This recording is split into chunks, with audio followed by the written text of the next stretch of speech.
Aujourd'hui, avec le sermon intitulé « Dieu Ansangron qui a bâti Sion », prenons le temps d'étudier ensemble la parole de Dieu. Actuellement, il existe de fortes tensions entre Israël et la Palestine au Moyen-Orient. De ce fait, l'ONU et le monde entier sont très inquiets en pensant « Cela pourrait-il conduire au déclenchement de la Troisième Guerre mondiale ?» La Corée, bien sûr, ne fait pas exception. Nous nous trouvons constamment dans des situations précaires. De plus, le jour où Israël a été bombardé, un tremblement de terre a frappé l'Afghanistan. Cependant, les nouvelles concernant le tremblement de terre en Afghanistan ne semblent pas faire l'objet d'une grande attention. J'ai entendu dire qu'ils ont même du mal à recevoir les divers efforts de secours internationaux. Il y aura des tremblements de terre en divers lieux. Une nation s'élèvera contre une nation et un royaume contre un royaume. C'est ce que Jésus a expliqué aux disciples, il y a 2000 ans, lorsqu'ils lui ont demandé « Quel sera le signe de la fin du monde ?» Il y a aussi la guerre entre la Russie et l'Ukraine, qui dure depuis plus de 2 ans maintenant. Maintenant que nous sommes entrés dans une telle époque, il est indéniable que nous devons avoir un refuge au jour des désastres. Si nous sommes confrontés au jour du dernier châtiment, qui est le jour du jugement, sans aucun refuge, la situation sera sans aucun doute sombre. N'êtes-vous pas d'accord? Pensez au temps de Noé. Avant de juger le monde par l'eau, Dieu a ordonné à Noé de construire une arche. Dieu a prévu un lieu de salut, un refuge, pour que ceux qui sont entrés dans l'arche puissent être sauvés. Dieu a prophétisé qu'en cette époque, il jugerait le monde par le feu. Cependant, avant de juger le monde, il a fait un lieu de refuge, c'est-à-dire Sion, et a permis à l'humanité d'y entrer. C'est en effet une grande bénédiction pour nous. Celui qui a bâti cette Sion est Dieu Ansangron. L'ennemi, le diable, a essayé de détruire Sion, mais Dieu protège Sion en accordant la vie éternelle et des bénédictions à ses enfants à Sion. Dieu se réjouit de la belle union et de l'harmonie entre les habitants de Sion. Dieu a également prophétisé que nous recevrons le pardon des péchés à Sion. Dieu a déjà prophétisé que toute l'humanité doit entrer à Sion. Il a annoncé ce message, depuis le temps du prophète Jérémie, comme nous pouvons le confirmer clairement dans la Bible. Ainsi, Sion est un lieu crucial en cette époque.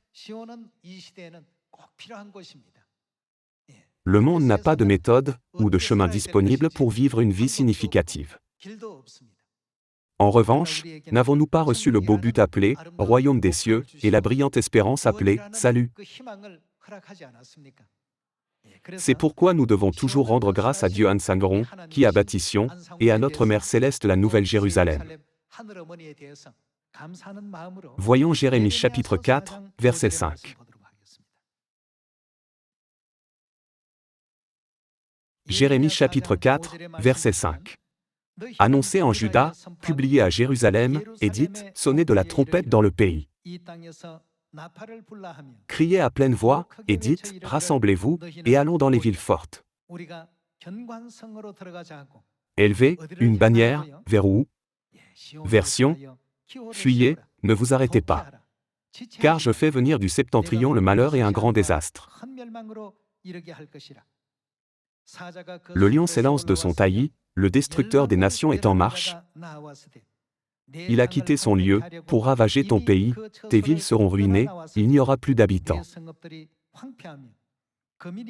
C'est pourquoi couvrez-vous de sacs, pleurez et gémissez, car la colère ardente de l'Éternel ne se détourne pas de nous. En ce jour-là, dit l'Éternel, le roi et les chefs perdront courage, les sacrificateurs seront étonnés, et les prophètes stupéfaits.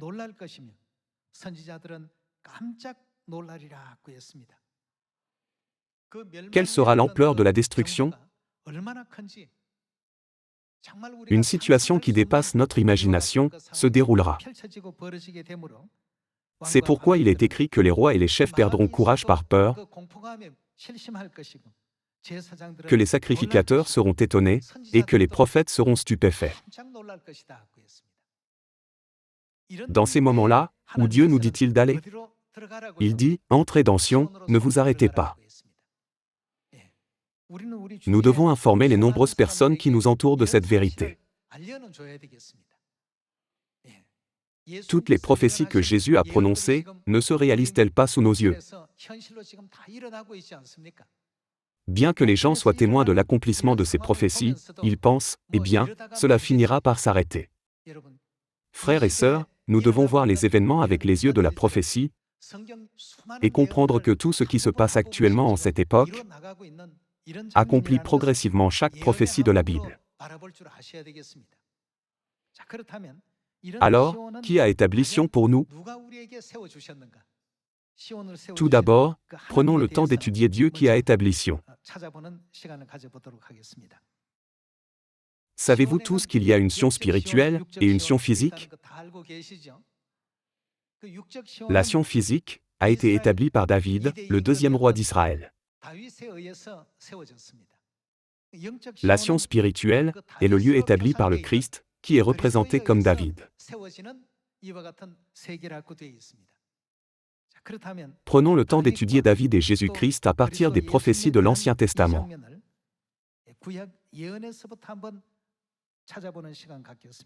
Ouvrons Ézéchiel chapitre 37. Voyons Ézéchiel chapitre 37, verset 24. Mon serviteur David sera leur roi, et ils auront tous un seul berger. Ils suivront mes ordonnances, ils observeront mes lois et les mettront en pratique.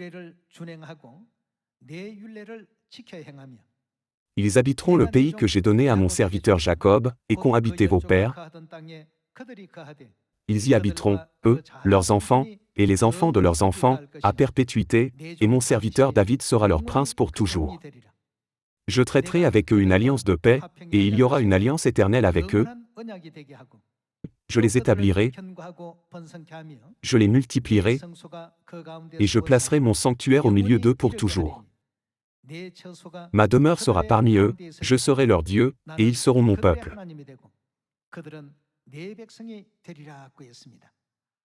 Ici, il est écrit, David sera leur prince pour toujours, et selon Luc chapitre 1, ce David signifie Jésus-Christ, n'est-ce pas? Confirmons-le.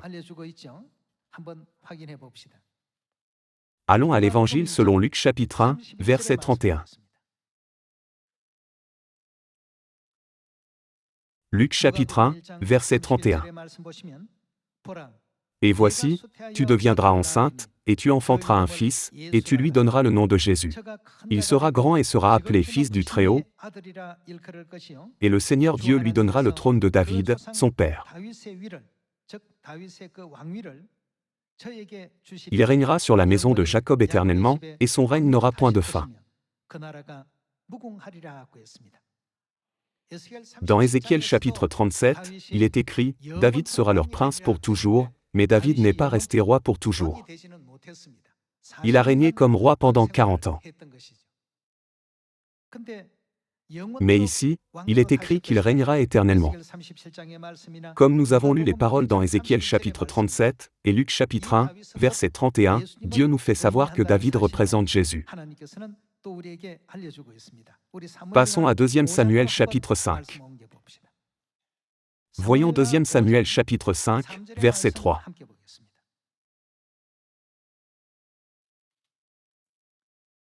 Ainsi tous les anciens d'Israël vinrent auprès du roi à Hébron, et le roi David fit alliance avec eux à Hébron, devant l'Éternel. Ils honnirent David pour roi sur Israël. David était âgé de 30 ans lorsqu'il devint roi, et il régna 40 ans. Passons au verset 7. Verset 7. Mais David s'empara de la forteresse de Sion. Il a conquis la forteresse de Sion. David s'empara de la forteresse de Sion, c'est la cité de David. L'histoire du roi David commence donc par la conquête de la forteresse de Sion. Finalement, David était une figure prophétique destinée à représenter le Christ qui devait venir. Découvrons maintenant la signification spirituelle de la forteresse de Sion, conquise par David, en allant à Ésaïe chapitre 33. La Bible se compose de la relation entre l'ombre et la réalité. S'il y a un David physique et une Sion physique, il y a inévitablement un David spirituel et une Sion spirituelle. Examinons les paroles dans Ésaïe chapitre 33, verset 20, que Dieu nous a montrées à travers la prophétie concernant la question de Sion. Chapitre 33, verset 20.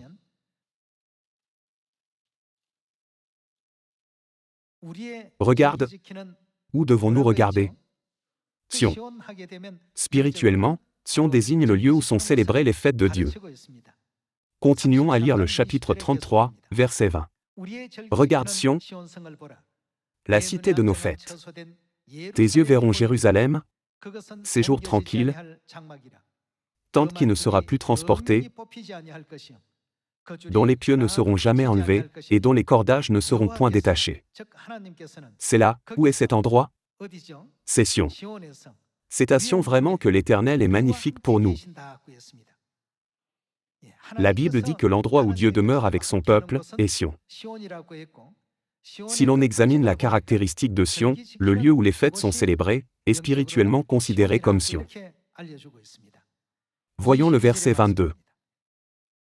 Car l'Éternel est notre juge, l'Éternel est notre législateur, l'Éternel est notre roi, c'est lui qui nous sauve. Tes cordages sont relâchés, il ne serre plus le pied du mât et ne tendent plus les voiles. Alors on partage la dépouille d'un immense butin, les boîtes eux-mêmes prennent part au pillage, aucun habitant ne dit « Je suis malade ». Le peuple de Jérusalem reçoit le pardon de ses iniquités. Cela signifie que les habitants de Sion recevront le pardon de leurs péchés. C'est la prophétie de la Bible et des prophètes concernant Sion. Dieu nous enseigne par la prophétie que tout comme David a conquis Sion, le Christ, le David spirituel, établira Sion où les fêtes de Dieu sont célébrées. Alors, Jésus-Christ, qui est venu sur cette terre il y a 2000 ans, a-t-il vraiment établi Sion où les fêtes sont célébrées?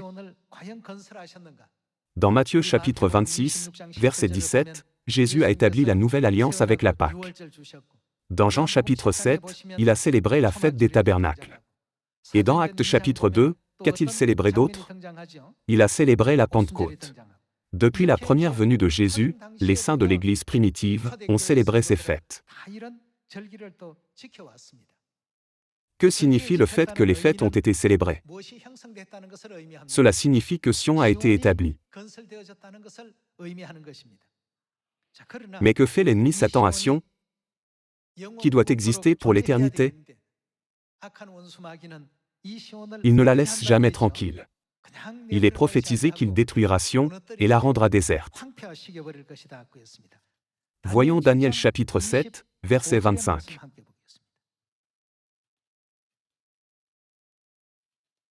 Daniel chapitre 7, verset 25.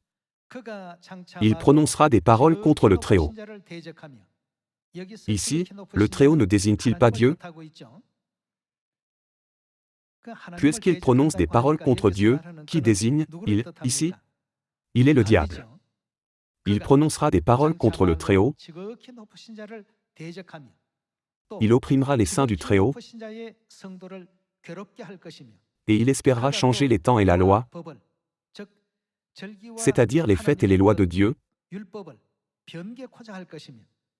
Et les saints seront livrés entre ses mains pendant un temps, des temps, et la moitié d'un temps. Puis viendra le jugement, et on lui ôtera sa domination, qui sera détruite et anéantie pour jamais. D'après Daniel chapitre 7, verset 25, qu'arrivera-t-il aux fêtes de Dieu? L'expression « changer les temps » n'implique-t-elle pas que les fêtes disparaîtront? Qu'arrivera-t-il à Sion lorsque les fêtes disparaîtront? Elle sera laissée dans un état de désolation. Comme la Bible l'avait prophétisé, le jour du sabbat a été aboli en 321 et la Pâque a été abolie en 325.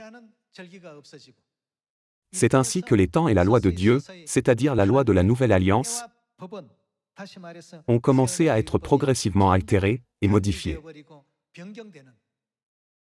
D'un point de vue spirituel, c'était un acte de destruction de Sion. Ouvrons Ésaïe chapitre 51.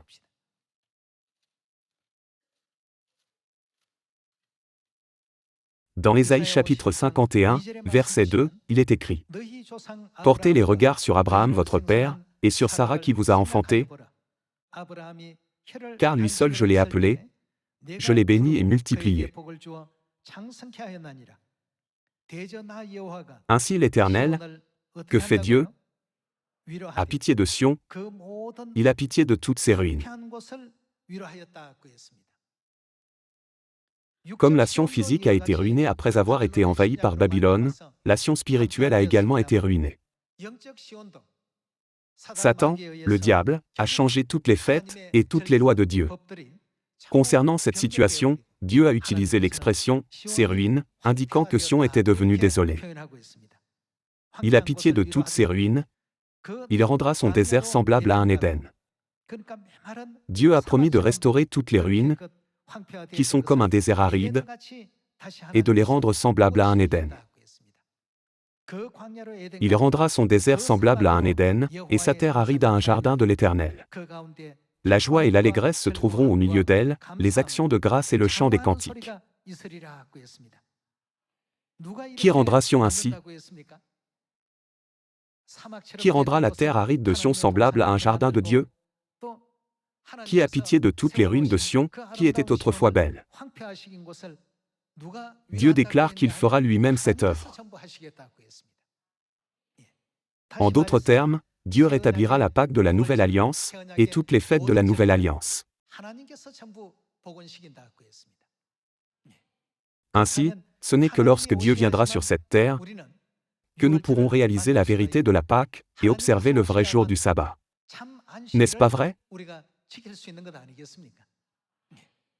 Certains disent, les autres églises n'observent-elles pas aussi le jour du sabbat?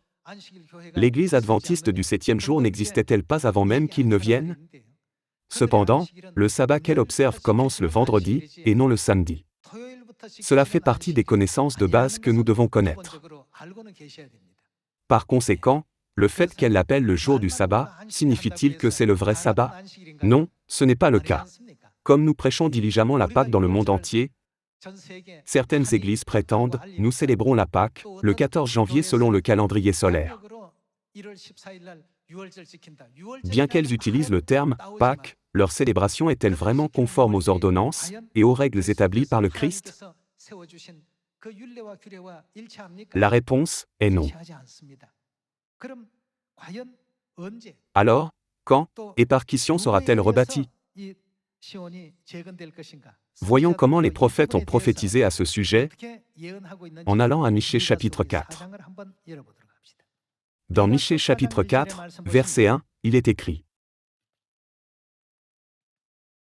« Il arrivera, dans la suite des temps. » L'expression « dans la suite des temps » indique le dernier temps du Saint-Esprit. Il arrivera, dans la suite des temps, que la montagne de la maison de l'Éternel sera fondée sur le sommet des montagnes, qu'elle s'élèvera par-dessus les collines, et que les peuples y afflueront. Des nations s'y rendront en foule, et diront: « Venez, et montons à la montagne de l'Éternel, à la maison du Dieu de Jacob, afin qu'il fasse quoi? Nous enseigne ses voies, et que nous marchions dans ses sentiers. Car d'où sortira la loi? De Sion sortira la loi, et de Jérusalem la parole de l'Éternel. » L'humanité a oublié le jour du sabbat, la Pâque de la Nouvelle Alliance, la Pentecôte, la fête des tabernacles, etc. Dans les derniers jours, Dieu viendra sur cette terre. Où enseignera-t-il ses lois à l'humanité? Il nous enseignera à Sion. Le fait que la loi sorte de Sion signifie que Sion a été rétabli. Sion ne restera pas en ruine, mais elle sera rétablie. Qui nous enseignera là-bas? Il nous enseignera ses voies. Dieu lui-même nous enseignera le chemin de la vérité, afin que nous ayons une compréhension complète. Si Dieu ne vient pas, personne ne sera capable d'observer correctement le jour du sabbat. Personne ne sera capable de célébrer pleinement la Pâque. Si Dieu ne vient pas, qui pourra rétablir les 7 fêtes des 3 temps? Le Christ Ansangron est venu sur cette terre avec la vérité selon les prophéties. Quant aux prophéties de la Bible, personne ne peut remplir le rôle si ce n'est le véritable protagoniste de la prophétie. C'est parce que Dieu est celui qui orchestre tout. De même que personne d'autre que Dieu ne peut nous apporter l'arbre de vie, il est hors de question que quelqu'un dise « Je peux aussi établir une Sion ». Frères et sœurs, ce n'est jamais le cas. Si Sion dévastée est rebâtie sur cette terre, aucune autre Sion ne peut être établie.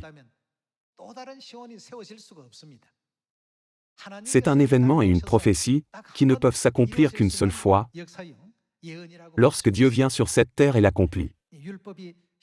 De Sion sortira la loi, et de Jérusalem la parole de l'Éternel.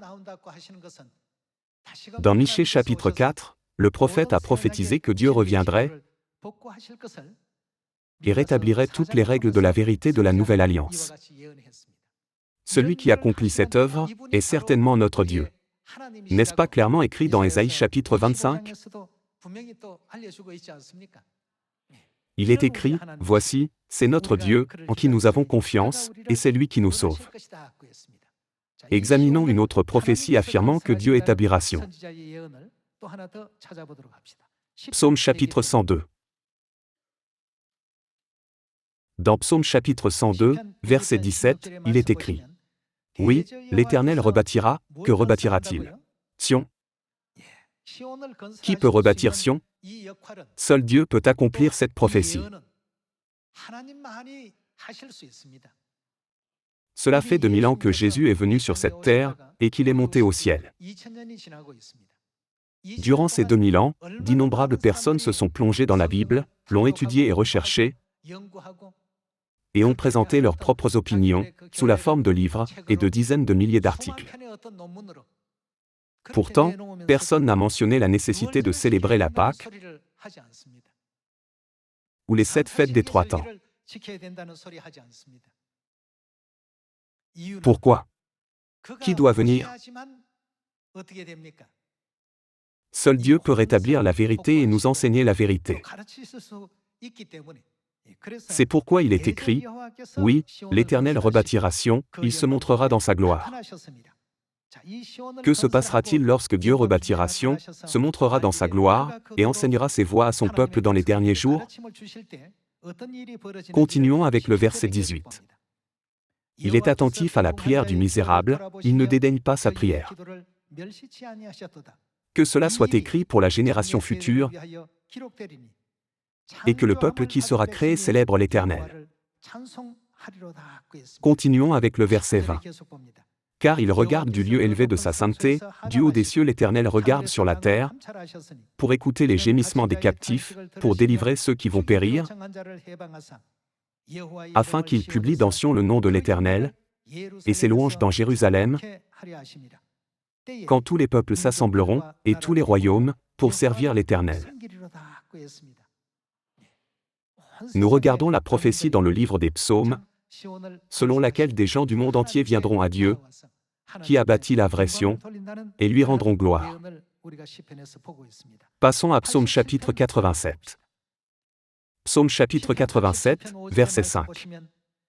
Et de Sion il est dit, tous y sont nés, et c'est le Très-Haut. Qui est le Très-Haut? Dieu. C'est Dieu qui l'a fermé. C'est quelque chose que seul Dieu peut faire. Il n'a pas confié cette tâche aux anges, ni à aucun autre être céleste. Pour ce qui est d'établir Sion, Dieu dit qu'il viendra lui-même accomplir cette œuvre. Ne nous accorde-t-il donc pas les 7 fêtes des 3 temps, la vérité de la nouvelle alliance? Père céleste et Mère céleste, ne sont-ils pas venus sur cette terre, et n'ont-ils pas accordé aux enfants de Sion la précieuse parole de la vie éternelle? Pour cette raison, il est écrit, et c'est le Très-Haut qui l'a fermi. Verset 6. L'Éternel compte en inscrivant les peuples. C'est là qu'ils sont nés. Et ceux qui chantent et ceux qui dansent s'écrient, toutes mes sources sont en toi. Aujourd'hui, nous devons rendre gloire et louange à Père céleste Christ An-Sangron et à Mère céleste la Nouvelle Jérusalem, de nous avoir permis les 7 fêtes des 3 temps, la Pâque, le jour du sabbat, toutes les fêtes de la Nouvelle Alliance. Si Dieu n'était pas venu sur cette terre, Sion aurait-elle été établie? Sion n'aurait jamais pu exister. Maintenant, toutes sortes de désastres se produisent dans différentes parties du monde, et nous vivons dans une situation incertaine, où nous ne pouvons pas prévoir l'avenir. Les gens de ce monde n'ont ni avenir, ni espoir. C'est pourquoi Père An-Sangron et Mère Céleste ont eu pitié de l'humanité qui vit sans espoir, et ont établi Sion, la cité des fêtes de Dieu. Que 1000 tombent à ton côté, et 10 000 à ta droite, tu ne seras pas atteint. Venez vite à Sion. N'est-ce pas la raison pour laquelle Dieu a établi Sion? Il y a encore beaucoup d'âmes pitoyables, qui errent sans but dans ce monde, en ne sachant pas où se trouve Sion. Elles peuvent sembler vivre une vie luxueuse et remarquable à l'extérieur, mais chacune a sa propre croix.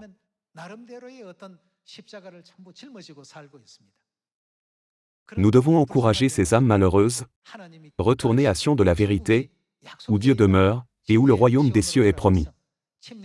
Soyez baptisés, et recevez le pardon des péchés, afin que nous puissions aller ensemble à notre maison éternelle, le royaume des cieux.